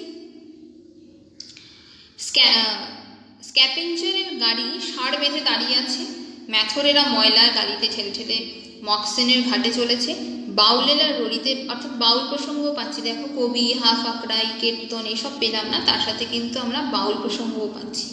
বাউলেরা ললিত রাগে খরতাল খঞ্জনির সঙ্গে শ্রীকৃষ্ণের সহস্র নাম এবং গান ধরতে লাগলেন। ঝুলিতে মালা রেখে জপলে কি আর হবে, কেবল কাঠের মালা ঠকঠকি সবই ফাঁকি। শিমলের শাম উত্তম কীর্তনী, অর্থাৎ সেই কীর্তনের বর্ণনা পাচ্ছি। তাথইয়া তাথইয়া নাচত ফিরত গোপাল, ননি চুরি করি খাইয়ে আরে। এটা আরো বড় আছে। এই লাইনগুলো কিন্তু মনে রাখাটা ইম্পর্টেন্ট। হয়তো দিয়ে দিল, লাইন দিয়ে দিল, এর মধ্যে কোনটা কবি গান বলো, কোনটা বাউল বলো, এইভাবে হতে পারে। গোসাই প্রসঙ্গ, গোসাই প্রসঙ্গ ভীষণ ইম্পর্টেন্ট। এটাও সেরকম একটা ভীষণ মজাদার গল্প বলতে পারি। গোসাই প্রসঙ্গ শুরু হওয়ার আগে 2টো প্রসঙ্গ পাবো, দুটোই ভীষণ মজাদার, দুটোই মনে রাখতে পারবে।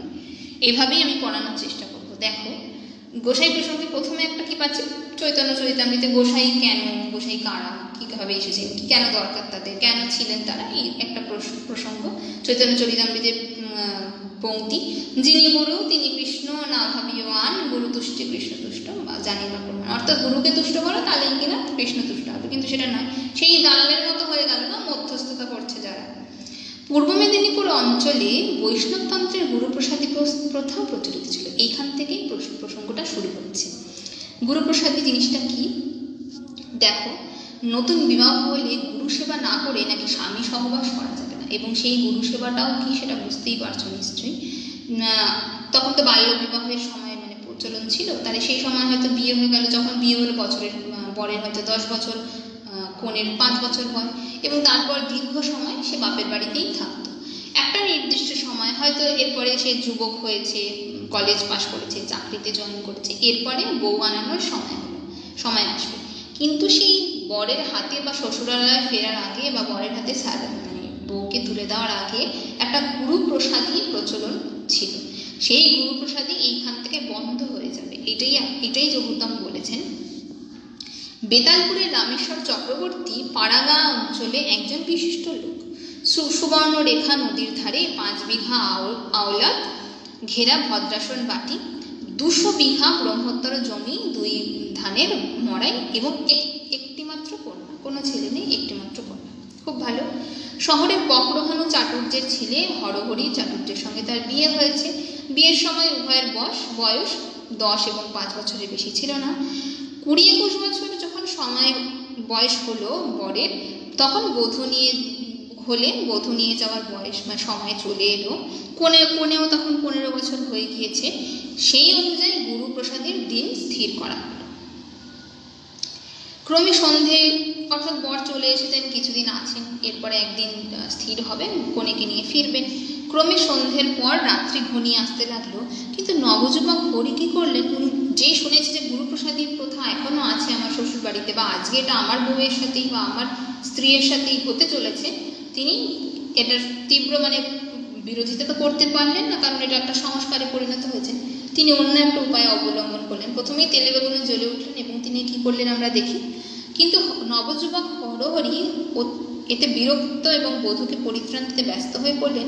হরহরি প্রথমেই কি করলেন, একটি রুল নিয়ে খাটের তলায় প্রথম থেকেই লুকিয়ে থাকলেন। অর্থাৎ একটা স্কেল নিয়েছে বা লাঠি, রড, হোয়াট এভার নিয়ে খাটের তলায় লুকিয়ে রয়েছে। ঠিক সঠিক সময় যখন এলো, অর্থাৎ প্রথমে কোনে তো কাঁদছে যে গুরুপ্রসাদের দিন আজকে, আমার অনিচ্ছা সত্ত্বেও আজকে আমার গুরুর সাথে কাটাতে হবে। তো এবং গোস্বামী এসে তাকে বোঝানোর চেষ্টা করছে, হ্যাঁ গুরুই পরম ধর্ম, গুরুই এই তাই, এই যে কৃষ্ণ ভক্ত, কৃষ্ণকে তুষ্ট করতে গেলে গুরুকে তুষ্ট, এই সমস্ত বোঝাচ্ছেন, আমি কৃষ্ণ, আমি তোমার এই সমস্ত। কিন্তু তারপরে এই সমস্ত ঘটনাটার সময় সেখানে বর উপস্থিত কোথায় না, খাটের তলায়। এবং সঠিক সময় উপস্থিত হলে বা এলে গোস্বামীকে উপযুক্ত রুল সহযোগে উত্তম মধ্যম প্রসাদ দিয়ে তিনি বিদায় করেছিলেন। সেই থেকে গুরুপ্রসাদই উঠে গেল। খুব ইম্পর্ট্যান্ট, এটা তাহলে বুঝতে পারছো। এরপরে আরেকটা গুরুপ্রসাদী প্রসঙ্গ পাচ্ছি। রমানাথ সেন এবং শ্যামনাথ সেন দুই ভাই শহরে 4-5 ঘোষের মৎস্যদ্বীপ। ভালো। একদিন রবিবার দুই ভাই গিয়েছেন কোনো এক বাবুর বাড়িতে। প্রথমে রমানাথ সেন পৌঁছেছেন, পরে আসবে শ্যামনাথ সেন। সেখানে শ্রী চৈতন্য চৈতামৃত এবং ভাগবত লীলা চলছে, অর্থাৎ এই গুরুরাই কিন্তু সেটাকে অ্যাক্ট করে দেখাচ্ছে, পালা গাওয়া হচ্ছে। শেষে কায়স্থ বলে যখন শ্যামনাথ সেখানে উপস্থিত হলেন এবং জিজ্ঞেস হলেন কি এসব বলো, ভালো এতক্ষণ চললো, আমি তো দেরি করে পৌঁছালাম, তখন কায়স্থ বলে উঠলো যে হ্যাঁ আর সব তো ঠিকই আছে, অর্থাৎ গুরু ভালোই করেছেন, পালাটা সেজেছেন, কিন্তু গন্ধমাদক পর্বটা ঠিক হয়নি। তখন শ্যামনাথ বাবু কী করলেন, ছোটবাবু দারোয়ানকে, ছোটবাবু মানে শ্যামনাথ বাবু দারোয়ানকে হুকুম দিলেন এবং ঘরের দরজার বাইরে যে 10-12 মনের একটা পাথর ছিল সেটা চাপিয়ে দিলেন গোসাইয়ের ঘাড়ে। গন্ধমাদন তুলতে পারোনি, এইটা তোল। 10-12 মনের যে পাথর সেটা চাপিয়ে দিলেন, গোসাইয়ের কোমর গেল ভেঙে। সেই থেকে গোসাই আর লীলাও করা বন্ধ করে দিলেন। অর্থাৎ কোথাও লীলা বা পালার ডাক এলে উনি নিজের চরদের বা ছোট ছোট যারা আছে শিষ্য তাদের পাঠিয়ে দিতেন, নিজে আর যেতেন না। এইভাবে দুটো প্রসঙ্গ আমরা পাই। তাহলে এটা গেল যে পালা গাওয়া হতো বা বৈষ্ণবদের, সেটা গেল। এরপরে আসছে কীর্তন। কীর্তন বন্ধ হয়ে বাউল শুরু হলো। আচ্ছা, পালা গান যেটা কীর্তন এতক্ষণ চলছিল, কীর্তন বন্ধ হয়ে গেল আমরা দেখলাম। এরপরে আসছে বাউল। আজ শহর, সেখানে বাউল সঙ্গীতের একটা দেখছি। আজ আজব শহর কলকাতা, রাড়ি বাড়ি জুড়ি গাড়ি, মিছে কথার কীর্তেতা। বাউল 4 আনার বকশিসও পেল। প্রতিমা 8 দিন রাখা হলো। আচ্ছা, প্রতিমা 8 দিন রাখা হলো, তা আমি আরেকবার কমেন্টে কারেকশন করে দেবো। এটা আমার মনে হচ্ছে প্রথমে একবার বললাম না 12 দিন রাখা হয়েছিল, হয়তো 2 জায়গায় 2 রকম উল্লেখ হতে পারে, কারণ বিভিন্ন জমিদারের বিভিন্ন আয়োজন, হয়তো এটা 8 ওটা 12 এরকম হতে পারে, আমি দেখবো। আর ওটা হয়তো চড়কে পেয়েছি না, তাহলে এটা 8 হবে না, ঠিকই আছে, তাও আমি একবার দেখে জানাবো। এবং বিসর্জনে কি হচ্ছে, 4 দল ইংরেজ বাজনা, 50 ঢাক একত্র হলো। চিতপুরের রাস্তা লোকারণ্য, হাটকোলা থেকে জোড়াসাঁকো মেচোবাজার পর্যন্ত ঘোরা হলো। মানে ওই প্রসেশন বেরোয় না পুজোয়, বিসর্জনের আগে অনেক পাক ঘোরানো হয়, অনেক বড় একটা প্রসেশন বেরোয়, এবং শেষে গঙ্গা তীরে বিসর্জন। অনেক পরিশ্রমে যে 20-25 হাজার টাকা সংগ্রহ করা হয়েছিল, তারই শ্রাদ্ধ আজকে ফুরলো। টাকার শ্রাদ্ধ হলো, সোজা কথায় বললেন হতো।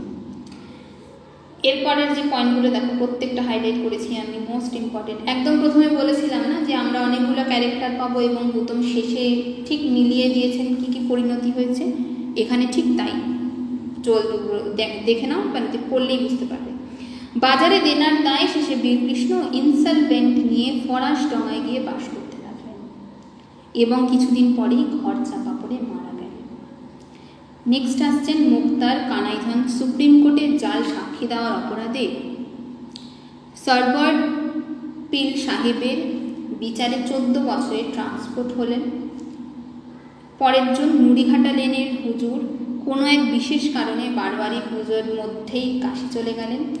প্যালানাথ বাবু একদিন বাই এবং মেয়ে মানুষ নিয়ে বোটে করে বেরিয়েছিলেন কোম্পানির বাগানে বেড়াতে। আচমকাই ঝড়ে বোট উল্টে কোথায় ভেসে গেল আর পাওয়া গেল না। আরও আছেন মুখুজ্জিদের ছোট ভাই ক্রমেই গাঁজাখোর হয়ে উঠলেন। শেষে যক্ষা কাশ ধরল তার। নিরময় কিছুতেই হয় না, তারকেশ্বরে দাড়ি রাখলেন নিরময় করতে।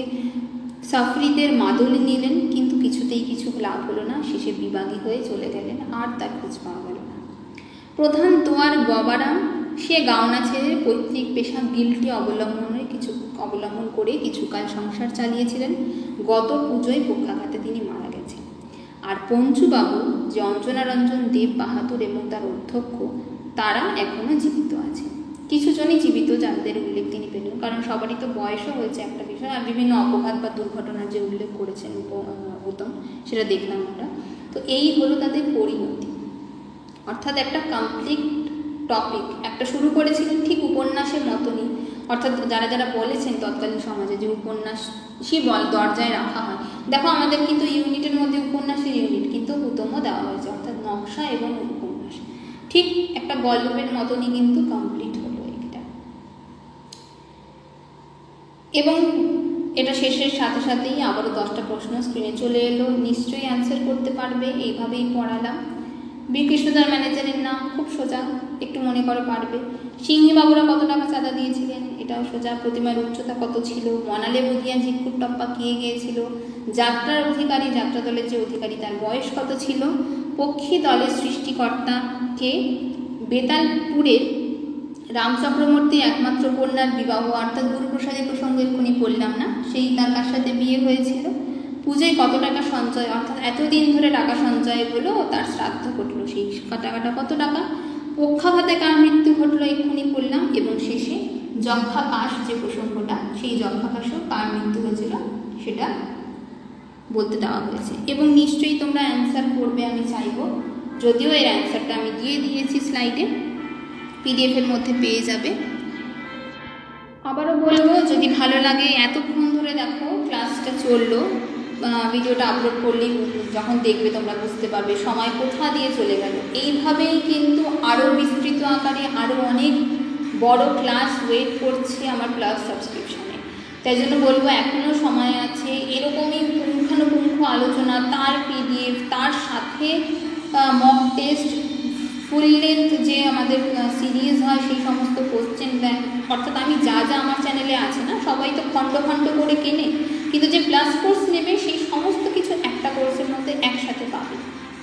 তাহলে আর আজকে নিশ্চয়ই বুঝতে পারলে যে প্লাস কোর্স কীরকম হতে চলেছে সেটা।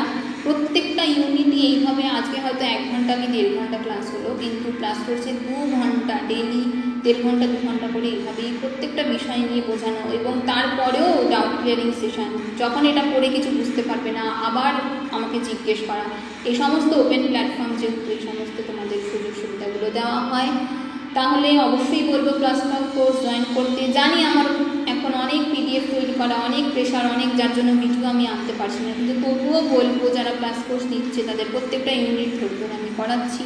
1 তারিখ থেকে সেটা শুরু হবে। আজকের এই ক্লাসটা ভালো লাগলে, আজকের যে প্রথম পর্বটা আমরা শিখলাম, যে প্রশ্নগুলো আমি করলাম, যেভাবে বোঝানোর চেষ্টা করলাম, এগুলো যদি ভালো লাগে অবশ্যই লাইক করো, কমেন্টে জানিও ম্যাম এখানটা বুঝতে পারিনি, বা ম্যাম এই ইনফরমেশানে ভুল আছে, আমি অবশ্যই সেটা সঙ্গে সঙ্গে কারেকশন করে দেবো। পারলে ভিডিওটা শেয়ার করো বন্ধুদের সাথে, আর আরেকবার বলবো অবশ্যই সাবস্ক্রাইব করো। এবং এর অনেকগুলো পর্ব তো আসবে, যেমন বলেছি আমি, এই পর্বগুলো কমপ্লিট হলে তাহলে একটা কম্প্যাক্ট আমি পিডিএফ প্রোভাইড করতে পারবো, তো ততদিন একটু অপেক্ষা, এবং সেটা পেয়ে যাবে আমার টেলিগ্রাম চ্যানেলে। আর এছাড়াও বিভিন্ন বিষয়, জিনিস, নোটিফিকেশান সব কিছু পেতেই যারা নতুন আছে তাদেরকে বলবো অবশ্যই টেলিগ্রামই হচ্ছে তার একমাত্র, যেখান থেকে সবাই আমার সাথে যোগাযোগ করে, এবং আজ অব্দি বলতে পারবে না যোগাযোগ করে পায়নি, উত্তর পায়নি তারা। তো নতুন যারা আছে তাদেরকেও বলবো সেই টেলিগ্রামে চলে এসো, এর লিঙ্ক পেয়ে যাবে আমার ডেসক্রিপশানে। এছাড়া ফেসবুক পেজ আছে, যারা সেই পেজ জয়েন করো তাদেরকেও অসংখ্য ধন্যবাদ। তাহলে আজকে এই পর্যন্তই ছিল। এইভাবে প্রত্যেকটা পর্ব আমি চেষ্টা করব ফ্রি ক্লাসেও আনার, কিন্তু এইভাবেই আরও ডিটেলসে আরও 1 ঘন্টা এক্সট্রা পড়ানো হবে আগামী দিনে যে আসতে চলেছে আমাদের ক্লাস কোর্সে। তাহলে আজকে এই পর্যন্তই। ভীষণভাবে প্রিপারেশন চালিয়ে যাও, ধরে নিচ্ছি আর 2 মাস, 60 ডেজ ভেরি ইম্পর্টেন্ট। এখনও যারা কিচ্ছু শুরু করেনি, এই 60 ডেজ শুধুমাত্রই নেট জ্ঞান করে যারা করবে তারাও ক্র্যাক করতে পারবে। আমি চেষ্টা করবো 60 ডেজ বিফোর নেট এরকম একটা ভিডিও আনার। ততদিন পর্যন্ত প্রিপারেশন চালিয়ে যাও। নেক্সট ভিডিওতে দেখা হবে। আর আমার সাথে যোগাযোগ করতে চাইলে অবশ্যই টেলিগ্রাম চ্যানেল জয়েন করো। প্রিপারেশন চালিয়ে যাও। All the best.